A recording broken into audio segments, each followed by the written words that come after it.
siempre me había sentido incómoda con el concepto de espiritualidad, producto de mi educación en medio de los paisajes desolados en los que se había convertido mi hogar, España.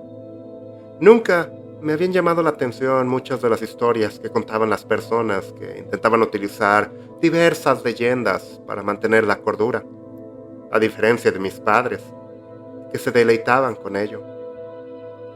Según contaba mi padre, el conflicto había causado una devastación sin igual en la ciudad, reduciéndola a un irreconocible cuadro de desolación. Las antes florecientes avenidas de Madrid se habían metamorfizado en un laberinto distópico de ruina y vacío, un duro contrapunto al vibrante tapiz de vitalidad que una vez representaron. El único vestigio de presencia cromática era el extraño tono esmeralda del musgo bioluminiscente que se adhería a los deteriorados edificios, en otro tiempo epítome de las construcciones humanas. La realidad ineludible, sin embargo, era que las detonaciones de la guerra habían alterado irrevocablemente no solo el paisaje físico, sino la esencia misma de la humanidad, pues los habitantes llevaban las marcas imborrables de tan cataclísmico trastorno. Yo vivía con él en las entrañas de la ciudad, en un refugio construido con los restos de nuestras vidas anteriores. El aire estaba impregnado del aroma de la desesperación y del tenue sabor metálico de la radiación que se había colado hasta nuestros huesos. Nuestra morada era un sombrío testimonio de la resistencia del espíritu humano, un lugar donde nos aferrábamos a los jirones de nuestras identidades pasadas. Cuando mi madre murió de neumonía, papá y yo solo nos teníamos el uno al otro, nuestros recuerdos, los susurros de un mundo que había sido. Mi padre quería que su hija fuera consciente de los horrores que habían dado forma a nuestro mundo. Me sentaba junto a la luz parpadeante de nuestra lámpara improvisada, un aparato de viejas luces de hadas alimentadas por una pila moribunda, y me hablaba de la codicia que había conducido a la guerra. Habló de una insaciable sed de poder que había asolado a la tierra y nos había dejado en este páramo desolado. Habló de los americanos, los rusos, los chinos, todos luchando por algo tan trivial, algo que había provocado nuestro fin. Europa se había enfrascado en un conflicto, tomando represalias en ayuda de nuestros aliados. Me dijo papá, y nosotros, a cambio, nos convertimos en objetivo de nuestros enemigos. Los dos teníamos una rutina que se había convertido en una segunda naturaleza, algo en lo que ya ni siquiera pensábamos conscientemente. Cada día nos adentrábamos en las ruinas, buscando provisiones entre la decadencia. El silencio era nuestro compañero constante, solo traspasado ocasionalmente por el aullido lejano del viento o los gritos lastimeros de los animales irradiados. Papá era un hombre de sabiduría y guía espiritual, y cuando hablaba, sus palabras estaban llenas de significado, al menos para mí. Hablaba de muchas cosas, pero unas de las que más me llamaban la atención era la vez en que habíamos encontrado consuelo entre un grupo de sobrevivientes. Este grupo, cuyos espíritus permanecían inquebrantables a pesar de los cataclismos que habían asolado al mundo que les rodeaba, habían establecido su santuario entre los muros derruidos de lo que antaño había sido una majestuosa catedral. La grandeza que antaño había definido este lugar sagrado había quedado reducida a un mero eco de su antiguo ser, con el esplendor de sus arcos y la complejidad de sus vidrieras yaciendo ahora en ruinas, proyectando una melancólica sombra sobre la tierra que atestiguaba su sobrevivencia. El propio suelo que pisábamos era un testimonio de la naturaleza transitoria de los logros humanos. El suelo, antaño sagrado, ahora cubierto de los restos de un mundo que había sido consumido por el fuego inextinguible de la destrucción. Mientras me dedicaba a atender a una joven que, según supe, se llamaba Lucía, se había refugiado en la santidad de la sacristía, papá entabló conversación con el que parecía ser el líder del grupo.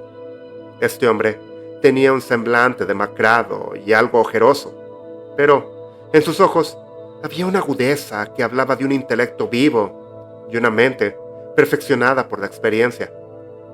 El aire que le rodeaba estaba impregnado de algo que no supe identificar. Fervor, tal vez. No importaba, en aquel momento, yo tenía mi tarea. La joven, cuyos ojos contenían la profundidad y un dolor superior a su edad, era mi trabajo proporcionarle el consuelo que tan desesperadamente necesitaba. Mientras le aplicaba antisépticos y vendas en las piernas cortadas y le susurraba palabras tranquilizadoras, me di cuenta de que no podía evitar sentir un profundo aislamiento de la discusión que se estaba desarrollando entre papá y el líder de esta comunidad improvisada. Los tonos bajos de su conversación impregnaban el ambiente y transmitían una urgencia palpable, aunque yo no estaba al tanto de las palabras exactas que se intercambiaban. ¿Estás bien?, había dicho Lucía con su voz pequeña y temblorosa, sentada frente a mí en su improvisada cama de mantas raídas y almohadas polvorientas. Sus ojos miraron los míos, y en ese momento me di cuenta de la gravedad de su situación, de que su inocencia contrastaba con el duro mundo que había fuera de los muros de la catedral. Aquella niña, que por su aspecto no tenía más de 11 años, había visto cosas que ningún niño debería presenciar.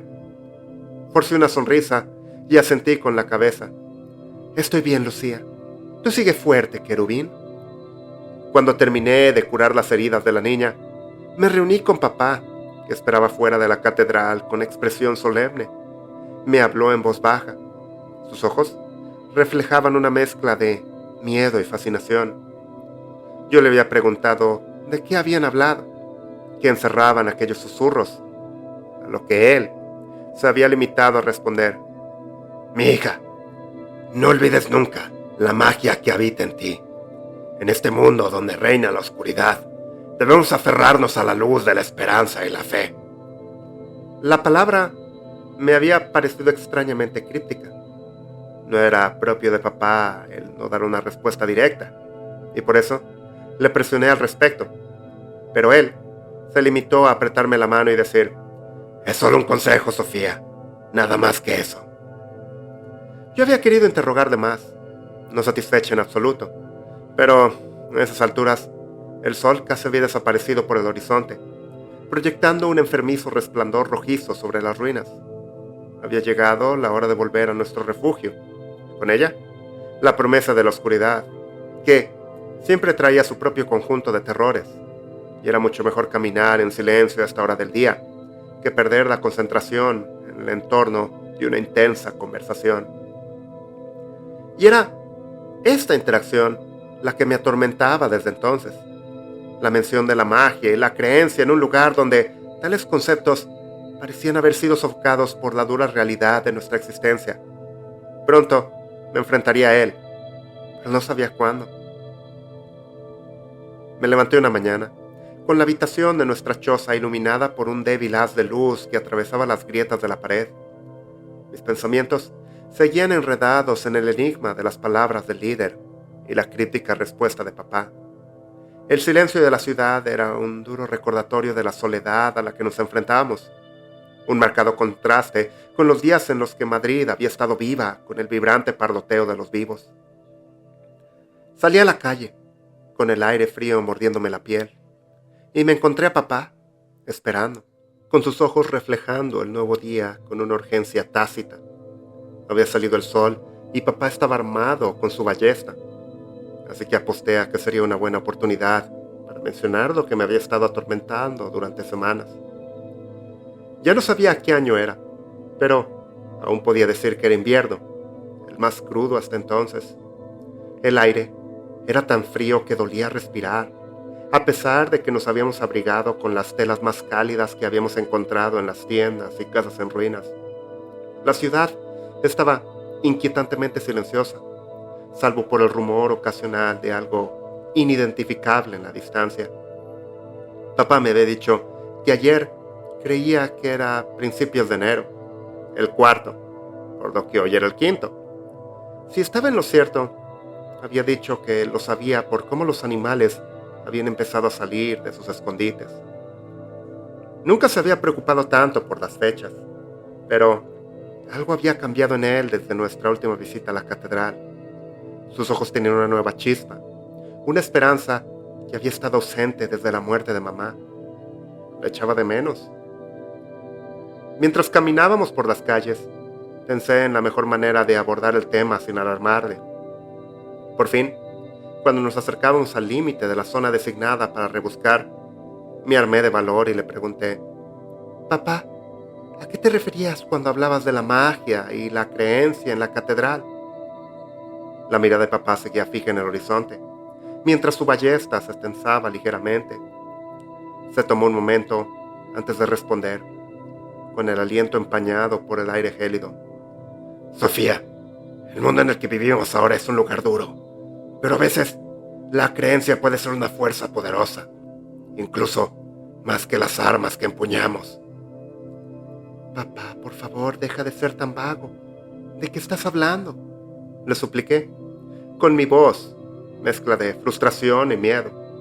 Sus críticas palabras me habían estado carcomiendo, y la tensión en su lenguaje corporal solo servía para amplificar mi malestar. Entonces se dio la vuelta hacia mí, con unos ojos llenos de una determinación que no había visto en mucho tiempo. «Conoces a los Reyes Magos, ¿verdad?», asentí, recordando las historias borrosas de mi infancia. «Los Reyes Magos vienen el 6 de enero con San Nicolás a dejar regalos a los niños. Pero, papá, no lo entiendo. ¿Qué tiene que ver un cuento tonto con...?» Levantó una mano para hacerme callar. «No es ninguna tontería, mi hija. En estos tiempos difíciles la gente necesita algo a lo que aferrarse, algo en lo que creer. El grupo de la catedral ha transformado esa creencia en algo más. Creen que si seguimos sus rituales y hacemos ofrendas, los reyes y San Nicolás nos protegerán de los horrores del exterior». Me reí un poco y apreté la mochila con más fuerza. «¿No creerás eso? ¿O sí?». La sola idea me parecía ridícula. En un mundo donde la supervivencia era una batalla diaria, ¿cómo podía alguien depositar su fe en el mito de unos antiguos reyes y un santo? Papá me miró con una expresión ilegible. «Eres demasiado joven para comprender la desesperanza que ha llevado a la gente a estas creencias. Sofía, han visto cosas, han oído cosas, y hacen que su esperanza parezca real, y en un lugar donde la realidad es una pesadilla, a veces la esperanza es lo único que les hace seguir adelante». Fruncí el ceño. ¿Estaba mi padre pensando en algo así? No me gustaba cómo me infantilizaba en este tipo de discusiones, aun si tuviera razón. «Papá, no podemos recurrir a los cuentos de hadas», protesté, con el frío de sus palabras calándome hasta los huesos. Suspiró pesadamente, sin apartar los ojos del desolado horizonte. «No se trata de cuentos de hadas, Sofía. Se trata del poder de la fe. Creen en algo más grande que esta destrucción, algo que puede traer la salvación. Y he estado pensando, estamos luchando aquí. Tal vez sea hora de unirnos a ellos». Mi corazón pegó un brinco. «Pero, ¿y si todo es una mentira?». «¿Y si no lo es?», replicó, dándose la vuelta para mirarme. Sus ojos buscaron los míos, la esperanza en ellos inconfundible. «¿Y si hay una posibilidad, por pequeña que sea, de que sea real, de que puedan protegernos?». Me quedé mirándole, incrédula. El hombre que conocía, el hombre que me había enseñado a confiar en la lógica y la razón por encima de todo, hablaba de fe y magia. «Papá, hemos sobrevivido solos durante mucho tiempo. ¿Por qué deberíamos empezar a creer en esto ahora?». Me tomó la mano, la suya temblando ligeramente. «Porque, mi hija, la esperanza es el arma más potente que nos queda. Y si unirnos a ellos nos da una pizca de esa esperanza, entonces estoy dispuesto a intentarlo». Hice una pausa, jugando con un mechón de mi pelo negro, notando cómo mi aliento se hacía visible frente al frío. «Papá, ¿se trata de mamá?». Sus ojos se encontraron con los míos durante un breve instante antes de alejarse, buscando refugio en los rincones más alejados de la habitación. Un profundo suspiro que parecía llevar consigo la carga de su alma escapó de sus labios. Las líneas de su rostro, marcadas por los años de trabajo y los estragos del tiempo, se hicieron más profundas al revelar un lado de vulnerabilidad que yo solo había vislumbrado en momentos de soledad. Sí, querida, concedió con una pesadez que parecía espesar el aire de emoción. En parte se trata de ella. Hizo una pausa, dejando que el silencio nos envolviera como una manta de dolor no expresado. El mundo se ha transformado desde que ella nos dejó, continuó, con la voz convertida en un mero susurro, mientras lidiaba con el dolor que yacía bajo la superficie. Y si encuentro en un lugar donde la esperanza es un bien que busco desesperadamente recuperar, la idea de que pueda estar en paz en algún lugar, de que pueda haber una existencia más allá de esta para ella, para todos nosotros, es una posibilidad a la que no puedo evitar aferrarme. La gravedad de sus palabras se abatió sobre mí y sentí el peso de su dolor como si fuera una fuerza tangible que me oprimiera el pecho. La comprensión de su desesperación fue cruda e inquietante. Mi corazón se hinchó con una mezcla de empatía y preocupación al reconocer la profundidad de su anhelo por el reconfortante abrazo de la presencia de mi madre una vez más. Pero, empecé. Nada de pero, Sofía, me cortó papá, con una voz firme pero suave. Llevamos demasiado tiempo viviendo en el miedo y la soledad. Si esta gente ha encontrado algo que les da fuerza, que les permite dormir por las noches, entonces quiero entenderlo. Me mordí el labio. La vida, mi querida hija, está llena de peligros e incertidumbres, continuó, con una sonrisa melancólica que tiraba suavemente de los bordes de sus labios. Sin embargo, es el propio miedo el que a menudo nos ha servido de adversario más formidable. Cuando nos dejamos encerrar y gobernar por los susurros de la inquietud, estamos en esencia permitiendo que nuestra vida sea ensombrecida por el espectro de lo que podría ser. Es como admitir la derrota antes de que la batalla haya empezado, continuó, y sus ojos reflejaban la sabiduría de años navegando por el tumultuoso viaje de la existencia. Digerí sus palabras pensativa, aunque no podía afirmar que me convenciera del todo su punto de vista. Una persistente sensación de duda se aferraba a mí como una sombra persistente, un recordatorio de los peligros que acechaban afuera de la relativa seguridad de nuestra morada actual. Sin embargo, me sentí incapaz de desechar por completo la esperanza que ardía en la mirada de mi padre. Una esperanza que había sido encendida por la débil brasa de la creencia en un futuro libre de la tiranía del miedo. Acordamos volver a la catedral al día siguiente, con el corazón cargado de una mezcla de esperanza e inquietud. Pero, por el momento, teníamos que centrarnos en la tarea que teníamos entre las manos. El frío mordía y la escasez de recursos era omnipresente. Seguimos rebuscando, pero mi mente estaba en otra parte, consumida por las enigmáticas palabras del líder de la catedral y la inquietante perspectiva de confiar nuestro destino a antiguos mitos. El viaje fue fructífero, más que cualquier otro que hubiéramos emprendido en meses. Encontramos un alijo de provisiones intactas en el sótano de una bodega abandonada hacía tiempo, escondidas en un rincón que, de algún modo, habían pasado desapercibido a los carroñeros.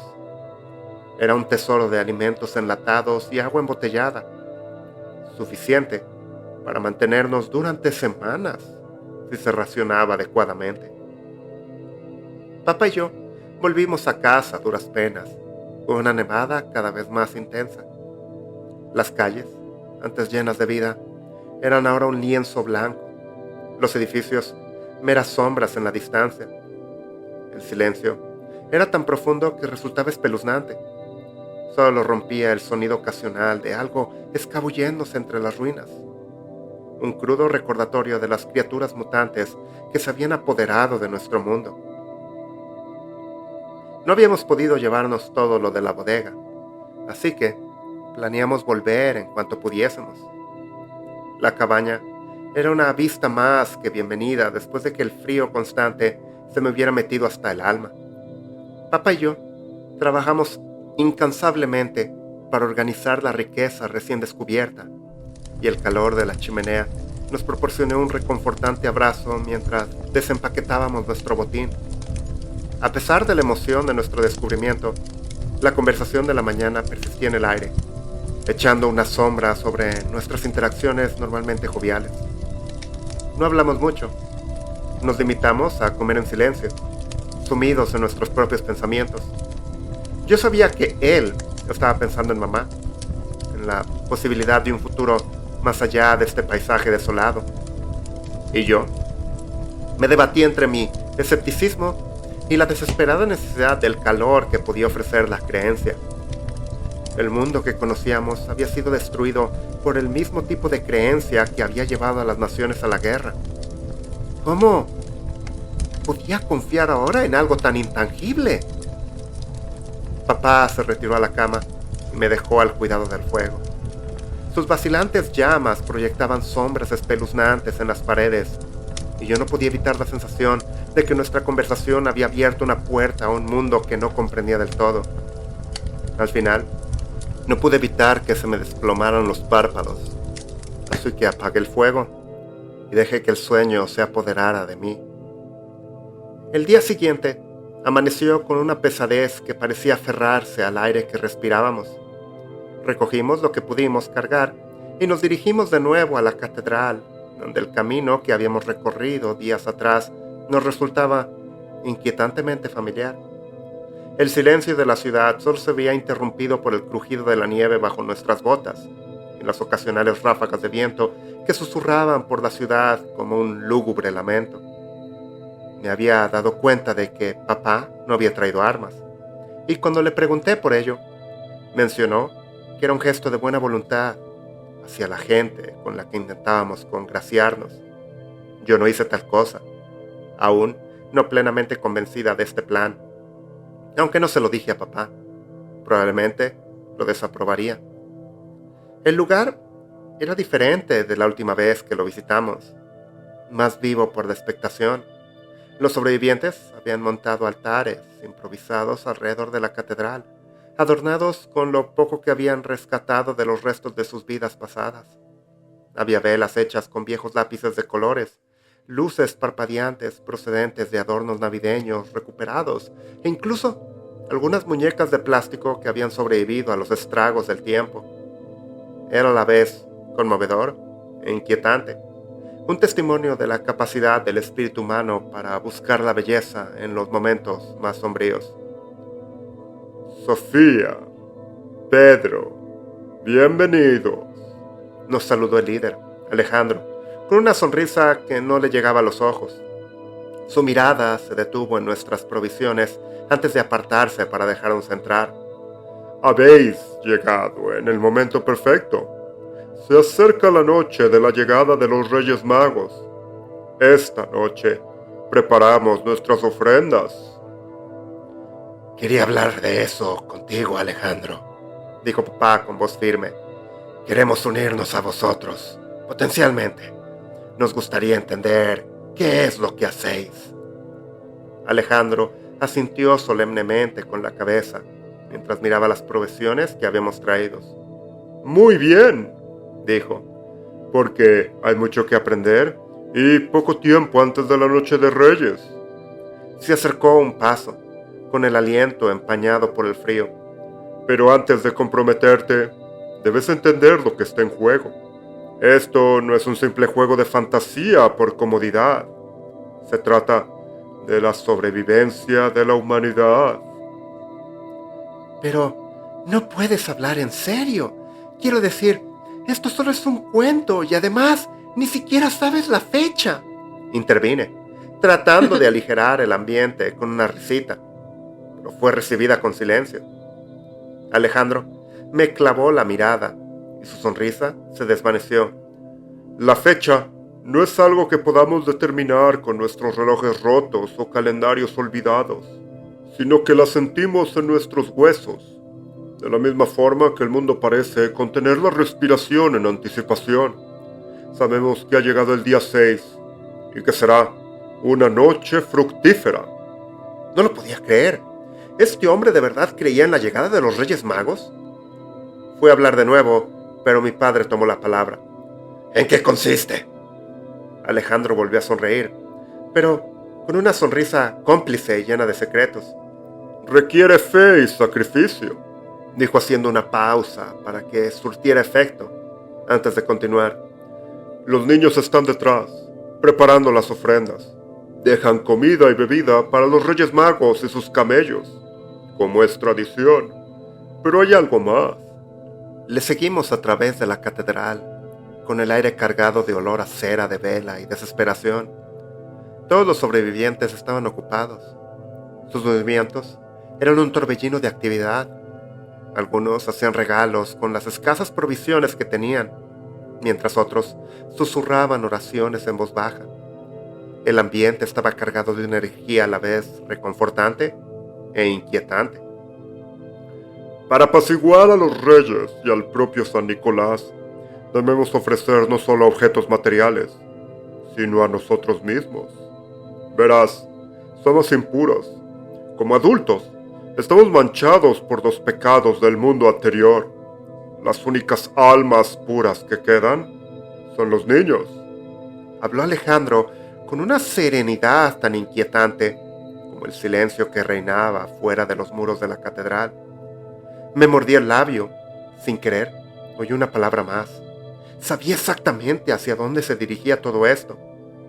Lo empujé con el eco de mis botas en el inmenso vacío de la catedral, hacia la parte de atrás, donde estaban reunidos los niños. Eran todos tan jóvenes, con los ojos abiertos por la esperanza y el miedo, las caras manchadas de suciedad y lágrimas.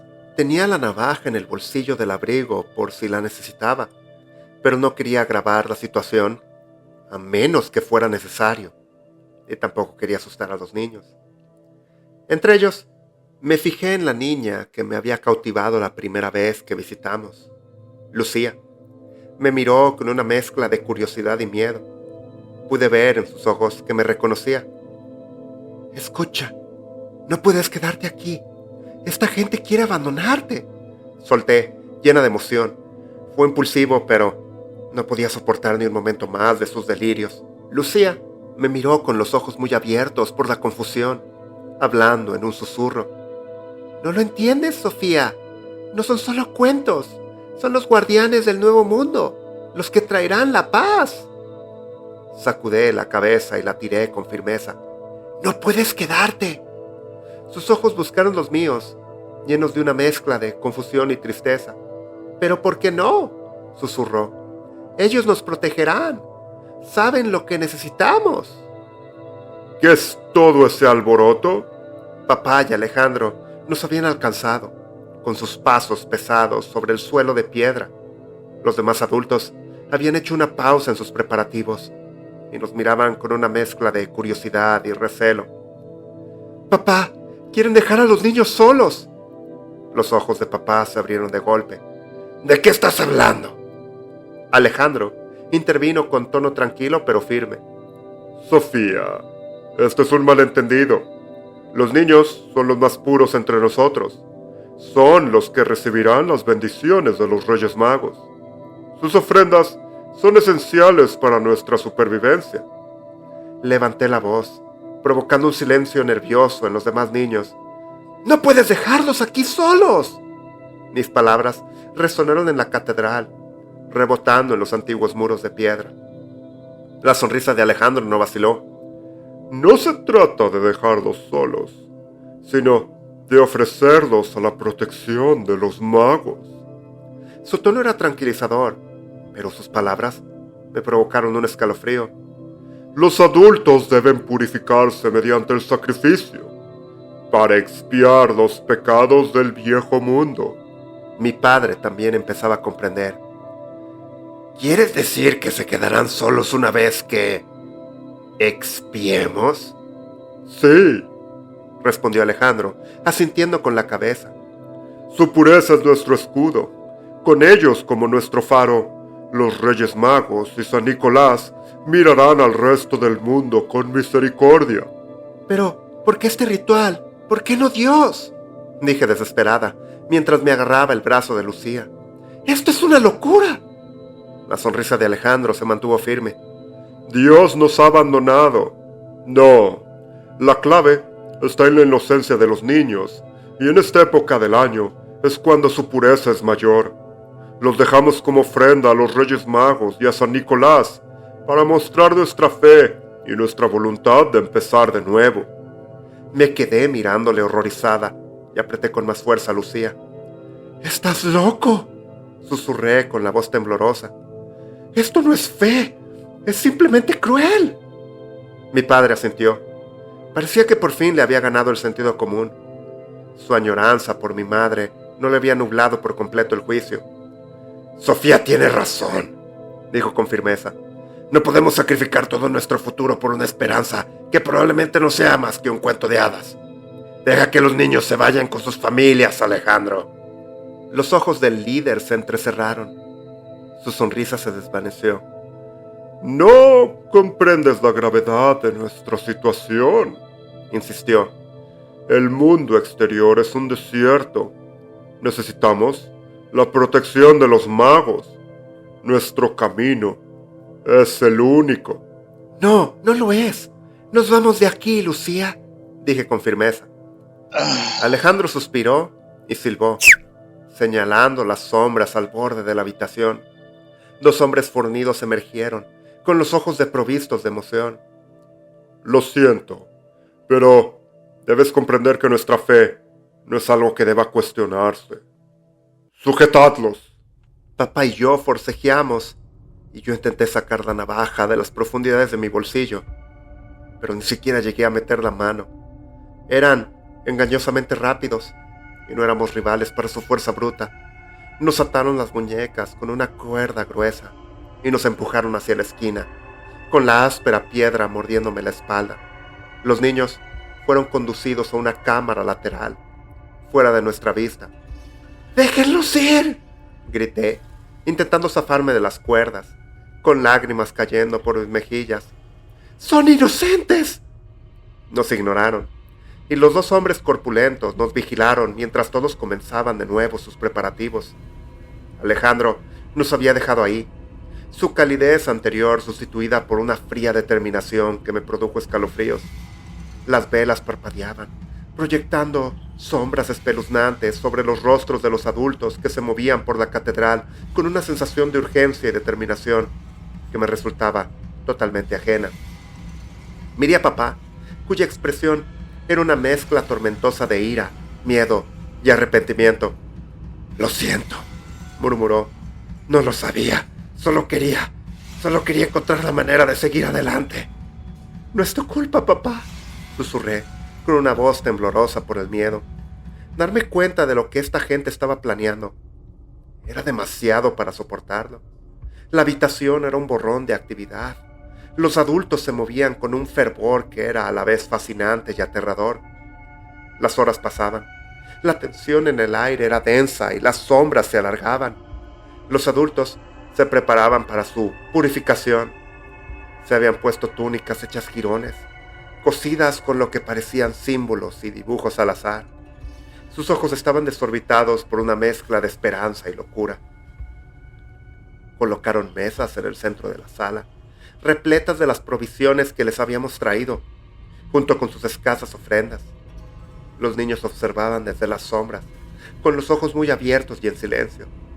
Los adultos entonaban cánticos en un idioma que yo no reconocía, con voces que subían y bajaban en un ritmo espeluznante. El aire se volvió más frío y me castañaron los dientes a pesar del calor de la chimenea. Los juguetes de los niños, los maltrechos juegos de mesa y las gastadas muñecas estaban colocados junto a jarras de agua y platos de comida. Mientras seguían cantando, vi que uno de ellos traía una bandeja con vasos que contenían un líquido oscuro, parecido al vino tinto por su aspecto, y empezaron a pasárselos, mientras los dos hombres fornidos levantaban a papá, aparentemente ansiosos porque se uniera a ellos. Lo observé con desesperación, gritando mientras luchaba contra los dos hombres, y me puse de pie, tratando de ayudarlo, solo para ser empujada de nuevo hacia abajo. ¡Papá, no! El ritual está casi completo ahora. Ofrecemos el primer sacrificio para convencer al santo y a los reyes magos de nuestra voluntad de arrepentimiento. El líder del grupo, convertido en fanático, le hizo un gesto a papá y mi corazón cayó en picada hasta el estómago. ¡No pueden hacer esto!, grité, tirando de las cuerdas con todas mis fuerzas, intentando liberarme. Y las cuerdas se rompieron bajo mi desesperación. Por unos instantes, pensé que podría salvar a papá, a los niños, y escapar, corriendo hacia adelante, solo para encontrarme con el frío e inflexible agarre de uno de los hombres grandes que se había dado cuenta de mi avance.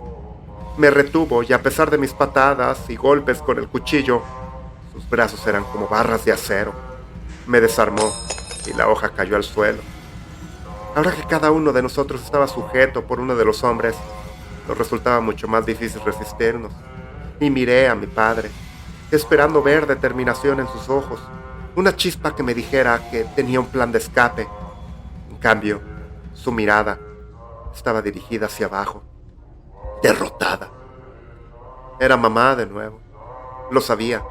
Su fantasma en su mente recordándole una vez más que ya le había fallado su familia una vez, y ahora estaba a punto de hacerlo de nuevo. ¡Papá! Fue todo lo que conseguí, con la voz entrecortada por el esfuerzo de luchar. Ofreció un último forcejeo, mientras el hombre que lo sujetaba lo obligaba a beber y a tragar el líquido oscuro. Y fue ahora cuando pude oler el inconfundible aroma de las almendras mientras se atragantaba y balbuceaba, incapaz de impedir que el hombretón lo obligara a consumirlo. En pocos minutos se convulsionó, echando espuma por la boca, con los ojos en blanco. Mis propios gritos de desesperación fueron amortiguados por la mano del otro hombre que me había tapado la boca, apretándome cada vez más mientras veía cómo la vida se agotaba en el cuerpo de mi padre. Su lucha se fue debilitando hasta que, con un último y agónico suspiro, se desplomó sin vida. La habitación estaba en silencio. El único sonido era el crepitar de la chimenea y mis sollozos ahogados. A los pocos segundos de que el hombre que lo sujetaba dejara caer su cuerpo al suelo, un escalofrío comenzó a recorrer la habitación, cada vez con mayor intensidad. El aullido del viento exterior pareció volverse ensordecedor y las puertas de la iglesia se abrieron de par en par, a pesar de estar cerradas con pestillo. El aire crepitó con energía y las velas parpadearon violentamente. Algunas incluso se apagaron por la repentina ráfaga. Los adultos se paralizaron y sus cánticos se interrumpieron bruscamente. «Los magos son inevitables.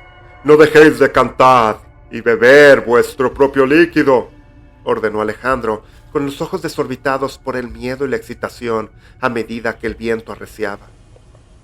Todos bebieron, y por mucho que intenté mantener la boca bien cerrada, luchando con mis últimas fuerzas, no pude evitar que el fornido hombre que me sujetaba me acercase la copa a mis temblorosos labios. El líquido era espeso y amargo, y el sabor a almendras inconfundible. Tosí y balbuceé, cayendo de rodillas mientras los demás empezaban a sentir los efectos del veneno. Pasaron los minutos y la intensidad de la energía aumentó. El viento aullaba como una bestia fuera de los muros de la catedral. Las velas parpadeaban salvajemente, proyectando sombras macabras por la sala. Me debilité mientras observaba con absoluto asombro cómo el viento y la nieve empezaban a mezclarse, y las sombras que nos rodeaban se convertían lentamente en formas humanoides ante nosotros. En un espectáculo que parecía desafiar el tejido mismo de la realidad, los furiosos vientos del exterior empezaron a fundirse en una danza remolinada y caótica. El viento y la nieve giraban en un vórtice frenético. Las partículas individuales de hielo y escarcha se fusionaban en una unidad extraña e inquietante. Las sombras proyectadas por la frenética luz de las velas se volvieron más definidas y sustanciales, y sus bordes amorfos se solidificaron hasta adquirir la apariencia de miembros y torsos. Observé, con los ojos desorbitados por una mezcla de horror y fascinación, cómo las sombras que teníamos ante nosotros empezaban a cobrar vida propia. Crecían y se retorcían, extendiéndose con dedos sombríos que parecían invitarnos a entrar en el abismo de oscuridad del que habían surgido. El aire se volvió más frío, más pesado por el peso de su presencia sobrenatural, y pude sentir cómo mi propia esencia era arrastrada hacia las fauces de sus formas de tinta. La transformación fue gradual, pero inexorable, como si el propio tejido de la noche diese existencia a estas oscuras criaturas. Las sombras se hicieron más altas, más corpulentas, y sus formas se transformaron en los inconfundibles contornos de figuras humanoides. Estas figuras se movían con un propósito que era a la vez hipnotizante y aterrador. Nos rodeaban lentamente, sus formas cambiaban y se transformaban a medida que extraían energía del viento tempestuoso y del frío cortante de la noche invernal. Cada paso que daban me producía un escalofrío, testimonio silencioso de su indescriptible poder. Su atuendo era regio y resplandecente, adornado con las galas de una época pasada. Su majestuosa presencia era palpable a pesar de las terribles circunstancias que nos habían traído hasta aquí. Y ahí, al frente de esta asamblea espectral, se alzaba una figura cuya identidad me resultaba tan clara como si hubiera sido iluminada por el mismísimo sol. Incluso en la agonía de mi debilidad, lo reconocí sin ninguna duda. Era San Nicolás, el venerado patrón de los niños. Sin embargo, allí estaba él, una presencia impotente, casi aterradora, con los ojos encendidos de una energía que parecía trascender los límites mismos de nuestro mundo.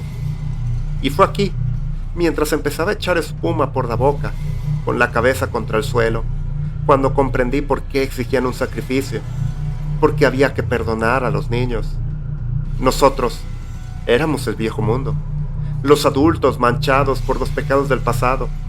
Los niños eran el futuro, puro y sin mancha de los horrores que nos habían asolado. Los magos y el santo estaban aquí para reclamar el nuevo mundo. Gorgoteé. Mi cuerpo me fallaba y mis ojos miraron a mi padre y al resto de los adultos que yacían muertos o moribundos a mi alrededor. Los dos hombres que nos retenían también se habían desplomado y sus cuerpos seguían sobre la piedra. Los niños estarían a salvo, pensé mientras respiraba por última vez y observaba cómo las figuras espectrales empezaban a llevar a los niños en su dirección, haciéndoles señas con una gracia suave que parecía incongruente con la escena caótica que nos rodeaba. Miraron las formas sin vida de sus padres, con la confusión y el miedo grabado en sus rostros juveniles, pero no se resistieron a la llamada de los Reyes Magos. El mundo sería diferente para ellos, y sobre todo, sería bueno.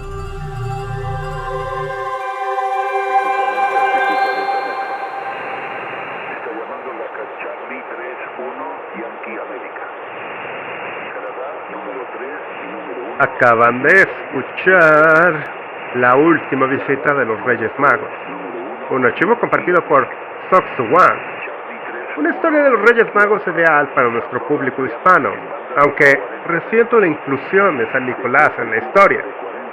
Asumo que el autor tenía sus razones. También me gusta que a pesar de lo jodido que está el mundo, el final termine en una nota esperanzadora y optimista, liberando a los hijos de los crímenes de los padres y de sus madres. No olviden dar like si les gusta este relato y suscríbanse y habiliten notificaciones para no perderse de ninguna de nuestras historias. Por favor, comenten qué les pareció. Aquí termina esta transmisión de terror. Desde la estación les deseamos unas muy buenas noches.